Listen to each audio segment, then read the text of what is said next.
Welcome to another CEO Wisdom Pod with Nick Lavery. Today with us, he's a warrior, leader, speaker, author, consigliere. I'm going to try to pronounce that.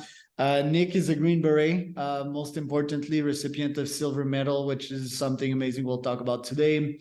He is the founder and CEO at Precision Components, LLC. We're going to talk about mindset, leadership, consulting, and everything in between, strategy, tactics, and communication today. This podcast is brought to you by podpire.com. That is my podcasting company. If you want to start, scale, be invited to a podcast like this one. Nick, welcome to the pod. Tell me a bit more about yourself and about what you're up to nowadays. Hey, man, thanks for having me. Appreciate the time. What am I up to these days? Man, sometimes I feel like it would be a shorter list to say, what am I not up to these days? And that's really just a product of having a lot going on. So, you mentioned in your intro there, so I am active duty with the United States Army Special Forces. So really that takes up the bulk of my professional life, quote 9 to 5. That's what I do. I've been doing that now coming up on 17 years. And it is, it's a privilege to be able to do what I do. Secondary to that is, as you mentioned, so I do run my own company, training and consulting. We're now in year 3, which is just a wild ride to be on, man. And you get an idea, and there's certainly no shortages of good ideas out there. But then you decide to try to turn it into something real, and you realize just how hard it is, but also just how fulfilling it is as well, particularly when it's something that you really enjoy doing. So while that is still kind of a passion project, nights and weekends thing, it is what me and my growing team will do full time, kind of once we get to that point with our productivity and service offerings. And then lastly, man, but at the absolute top of that is married. My wife and I have 2 small boys. Oldest is 6, going on 16. And our youngest is 2. And, those 3 people are just the absolute highlight of my life. Love it, dude. Let's start with the Army. Why did you get in the Army? And tell us about the Green Berets. Yeah, I mean, the short answer to that, Charles, is 9/11. That's really the reason. I had an idea about joining the military prior to that when I was in high school. I ended up going to college to play football mainly. And then, as a 19-year-old kid, I watched that event happen in front of my face, and it really made me really angry. So, once I graduated college, I was looking to get into the game pretty much immediately and decided to go the route of the Army Special Forces, more commonly known as the Green Berets. And, kind of answer your second part of your question, I knew I wanted to be in special operations once I decided to enter the military. But we got a lot of different special operations units. And, I really didn't know all that much about the difference between what they do. So I did quite a bit of homework in learning what these different units do. Army Rangers, Navy SEALs, Green Berets, there's a bunch out there. And, we all do, different missions, or I should say we solve different problems differently, maybe a more accurate way to say it. So after doing my homework into what the Green Berets do and really what we focus on, that being unconventional warfare, that's really what drew me to wanting to go that route. And man, I haven't looked back since. Tell us about your career in the Green Berets. What problems have you solved, and how did that change your life? Oh man, well, I've been overseas now a whole bunch of times. I can't even tell you off the top of my head. And every mission set we get is different, and that's actually part of what makes Green Berets unique. Is we're a multi-tool within the toolbox that is the Special Operations Enterprise. We're a multi-tool, so you could take the position that Green Berets really aren't the best at any particular task. We happen to just be pretty good, if not really good, at a lot of different tasks. So by virtue of that, we get slated up against an entire host of different problem sets in different areas, with different things that we need to focus on at that particular time to try to create effects within the battlefield.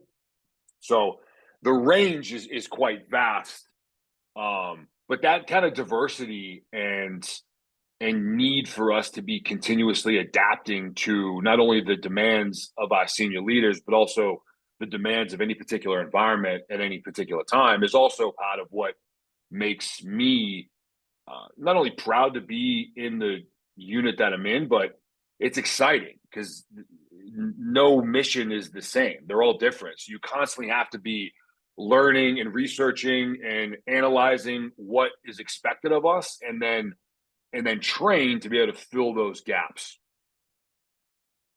And what stories do you have to share in which you surmounted immense challenges and that you'll remember your full life that you have to share with us today?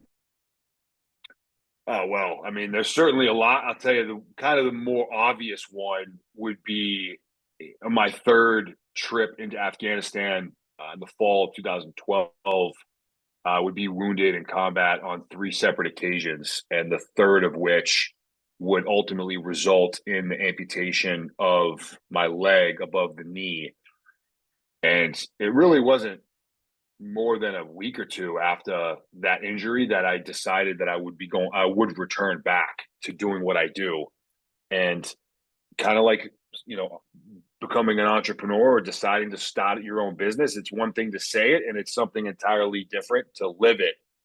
So I realized that then that, it's going to be a lot more difficult than I initially anticipated.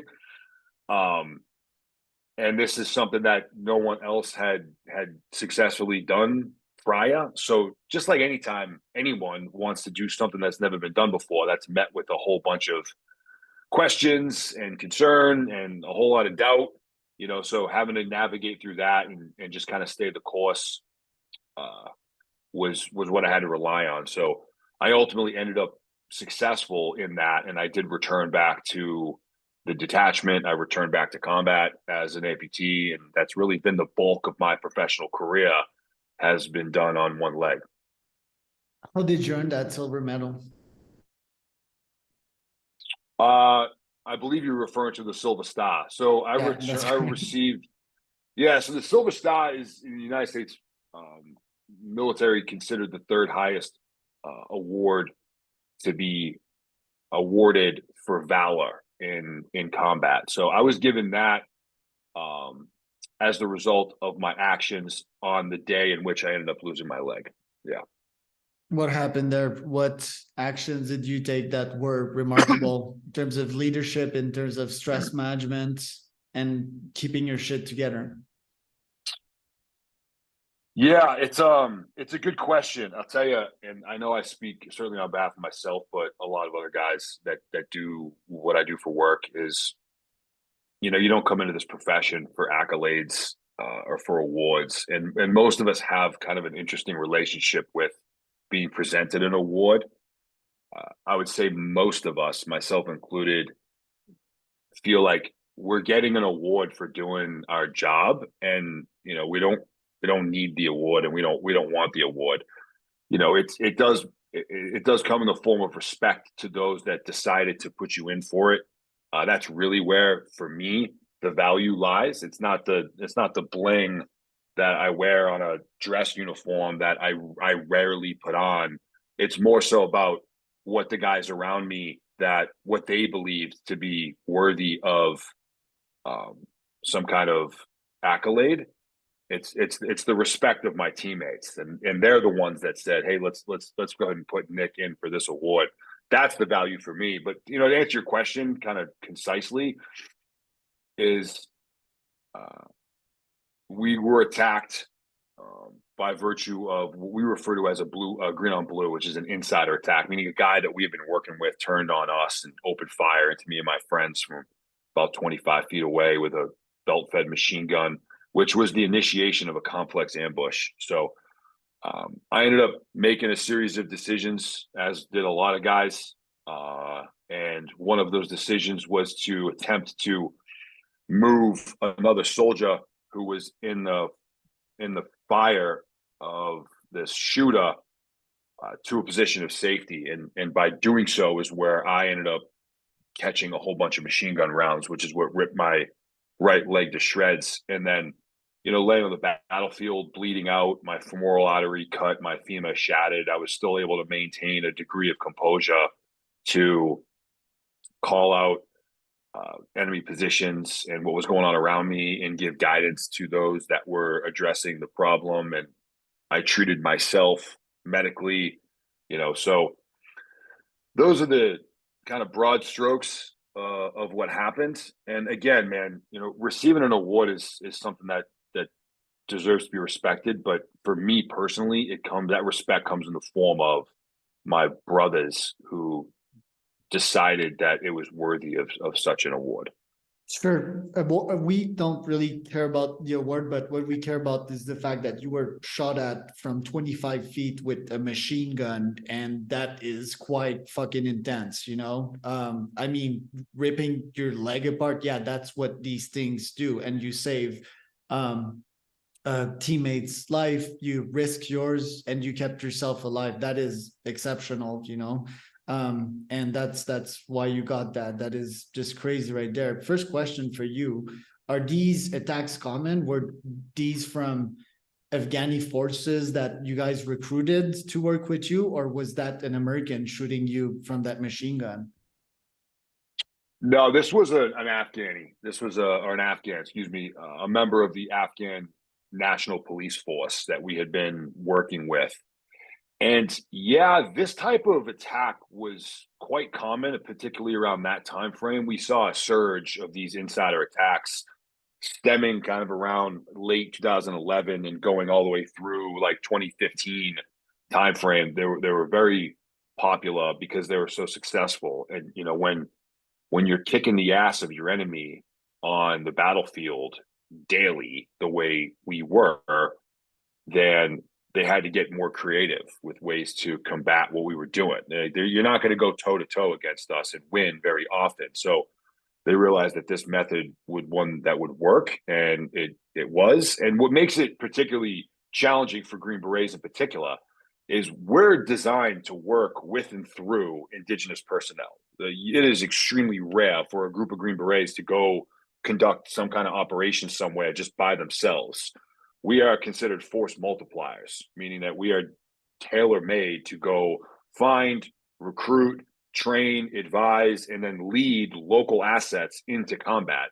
So when you're literally made to work with locals, even with all the protocols that we have in place to vet and validate and safeguard ourselves from this kind of incident, there's no way to eliminate that kind of a risk. So we do certain things to mitigate it, but it's not gonna go away.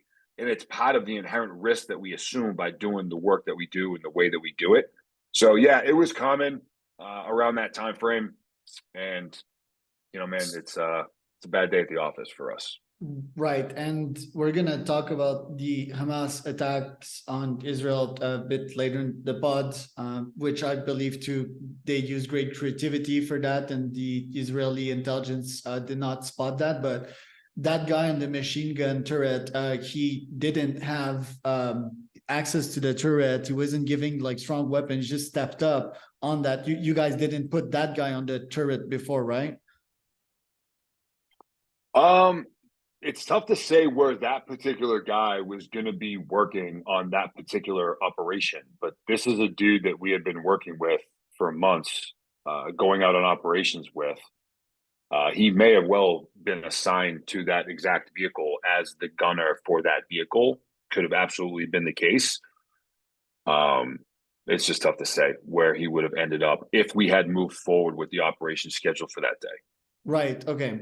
Stepping away from the details here, how did you manage post-injury? Did you had some PTSD from that, and how did you recover mentally and physically? So quick, that is. Yeah, Charles, at this point, I really haven't struggled with any kind of post-traumatic stress symptoms. When you're in the hospital for a year and I don't know, 22% of your body is now gone, that's going to bring an entire wave of emotions that you have to navigate through. So it is absolutely a roller coaster ride. But, I was able to remain generally positive. And I think that I can attribute that mostly to having a very clearly identified goal that I had in mind. And in those moments of struggle and fear and frustration and discomfort and all of the things, that was what I was able to latch onto to get past those difficult times. All right. So post that, you came back into operation now with your leg amputated. And do you feel that you're doing as good or if not better than before? And if so, why? Have you got some mental gains from that experience? Yeah, man. I mean, I'm a creature of extracting positivity and kind of tripling down. So of course there's plenty of negative setbacks. I had to realize that and then shove that pill down and digest it pretty early on. That no matter how much time I spent in the gym or on the track, I would never be as physically dominant as I was with two legs ever, no matter how hard I trained. So I had to get past that. But then I was able to use that as a catalyst to drive me into some other areas that I otherwise wouldn't have gone through to increase my overall value add to my team and to my teammates. So losing my limb was a spark that forced me into these other areas of self-improvement and professional improvement, things that I typically avoided, but it brought up my overall capability. So, and then once I got back to the teams and I was able to actually employ some of those newly acquired skills, yeah, I would argue that my overall value add did increase, even though some of my physical capability had been decreased. Right. I'd like to do the second part more about your company, but this one, I want to, because we have 5 minutes left, I just want to speak a bit more about the current conflict in Israel. Because you fought terror before on your end, what do you feel happened there? Was there like an error from the intelligence community? And what do you think is do you think the Israeli forces reaction is adequate right now? How do you feel they're managing the conflict so that it doesn't happen again? Yeah, it's a great question. It's one that I wish I could get into. Unfortunately, because I'm on active duty, this isn't a topic I can go anywhere near, man. So I apologize. That's fine. How do you split your time nowadays between being on active duty? When you're on active duty, can you actually work on your business? Because follow Nick Bear, for example, he was running his business while he was on duty. For example, Goggins as well, when he had his speaking career going on. So how do you manage that? Yeah, it's a good question. The heavy lift of that is just calendar management and just time management. I've had to get real precise about me going in purposefully and deliberately and blocking off time in there where I either have to be focused entirely on my military work or focused entirely on my family work. Because now I'm at a point with my company where I've got other people around me that are scheduling me against different engagements and events and podcasts and all this other stuff. So we learned really quickly, well, it's important to scale to bring on other assets so you can offload, tasks. And when you do that and they start doing their particular function, you can start stacking things on top of each other very, very quickly. So it became a forcing function for me to say, okay, you know what? If bringing my son to jiu-jitsu practice is in fact important, I have to block that off so that time slot remains untouched by my teammates who are adding stuff for my entrepreneurial endeavors. So that's the heavy lift. In terms of me conducting both my work as an active duty soldier and then me with what I do on the side, it's really just me being proactive about taking leave when I'm working on my stuff. So I can't work on my business initiatives while I'm currently working on active duty at the same time. So there are some kind of obvious safeguards and constraints in place that draw clear delineation between. Nick, we lost you, the microphone. Yeah. Test.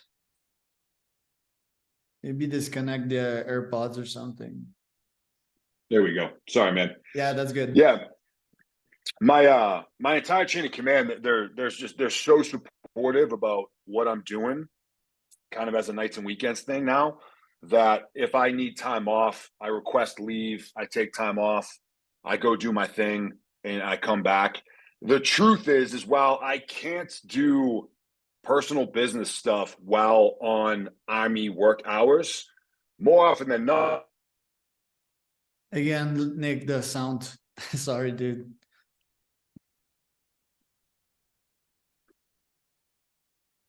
Sorry, man, I keep losing you.